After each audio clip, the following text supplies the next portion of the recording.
From Mencari Newsroom at redmencari.com.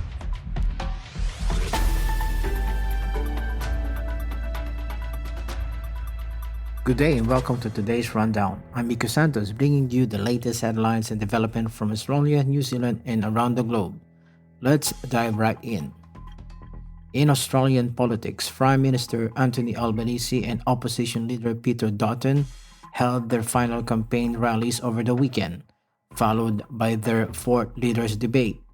National security featured prominently, with Dutton identifying China as Australia's biggest security threat.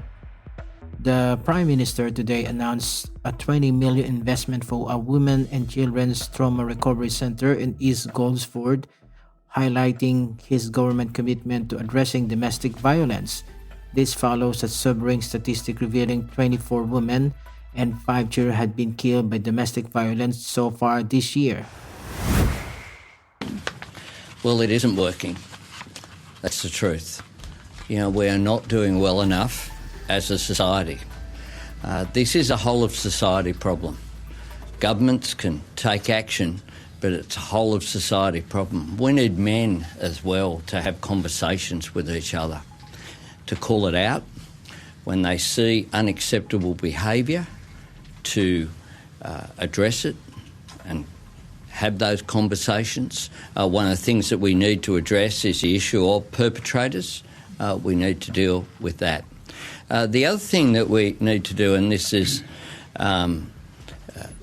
something that I'm proud of and has bipartisan support, one of the reasons why the social media ban is important is that young people at a very young age, when they're developing, are exposed to some pretty hateful stuff out there. Meanwhile, opposition leader Peter Dutton continues to campaign on the cost of living issues, promising a 25 cents per litre reduction in the fuel prices and 1,200 tax rebates for average taxpayer if elected. He criticized the government handlings of electricity prices, claiming the cost has risen significantly under Labor leadership. In their own business. So for Australian families who have seen their gas prices go up by 34% or their electricity bills at home go up by 32%, it's not just at home that's happening. It's here at a food distribution centre where the electricity bill is projected to go up by double. And if that's going up by another $6,000 a month, there might be some of that cost that can be absorbed by the business, but most of it is going to have to be passed on. And that's the reality of life under this government. The cost of everything is up. The renewables-only energy policy is a wrecking ball through the economy. Finance Minister Katie Gallagher has released its Labor election costing, showing the budget will be around $1 billion better off over 4 years compared to the March budget. The government plans to find $6.4 billion in savings by reducing spending on consultant, contractors, and non-wage expenses. What our costings show is that we've been able to offset the spending that we've announced in the campaign and actually leave the budget in better shape than at budget time. So that's a significant commitment, and it shows that responsible economic management that we've brought to our budget processes. In the international development, Chinese state media report that the Chinese Coast Guard has claimed a tiny sandbank in disputed South China Sea. Images show officers holding the Chinese flag on a sandy cay in the Spratly Islands, an area also claimed by the Philippines.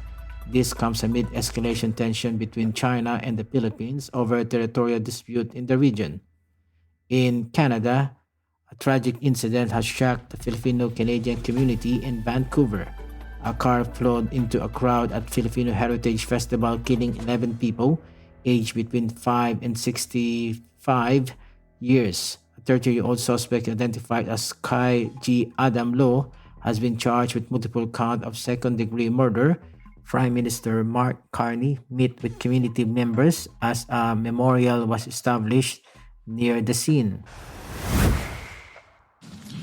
Shortly after 8 last night, Saturday, April 26th, a man driving a black Audi SUV drove into a large crowd of people at the Lapu Lapu Street Festival in South Vancouver. This festival, which is a celebration of Filipino community and culture, had been taking place all day in and around the grounds of a school located at 41st and Fraser Street. It was expected that tens of thousands of people would attend throughout the day. Although it was scheduled to wrap up at 8 p.m., there were still many people in the area when the incident occurred. The vehicle that struck festival goers approached the festival area from the west on East 43rd Avenue. It entered a small crowd enclosed area and drove through the crowd. There were hundreds of festival goers still on the street, and multiple people were struck by the vehicle. There are now 11 confirmed fatalities. We believe dozens more are injured, some seriously, and the number of dead could rise in the coming days or weeks. The most critically injured were transported by ambulance to 9 different hospitals throughout Metro Vancouver, and we want to extend our profound gratitude to all of the medical professionals who have worked throughout the night to care for the victims. The driver of the vehicle was the lone occupant, and he was arrested at the crime scene by members of the Vancouver Police Department after bystanders and witnesses intervened to detain him. He remains in custody. While I'm not prepared to speak about the potential motive, I can now say with confidence that the evidence in this case does not lead us to believe this was an act of terrorism. On the economic front, S&P Global has warned both major parties that Australia could lose its AAA credit rating if election promises result in larger structural budget deficit. Both sides claim their economic management approaches will protect their crucial rating. The coalition continued to face questions about the costing of its nuclear power proposal, which Labour claimed would cost $600 billion. Meanwhile, Labour has announced plan to increase student visa application fee to $2,000, expected to raise additional $760 million. That's wrap up for today's rundown of the top headlines. For more in-depth coverage and the latest updates, visit readmencari.com, subscribe to our newsletter. We're also available on all podcasting platforms, and your support helps us continue our investigative reporting. Thank you for joining us. I'm Miko Santos, and this has been today's rundown.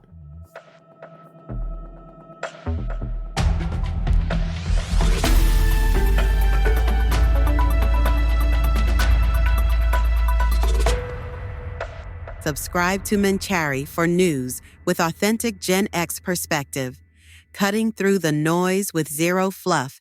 Available now across all podcast platforms.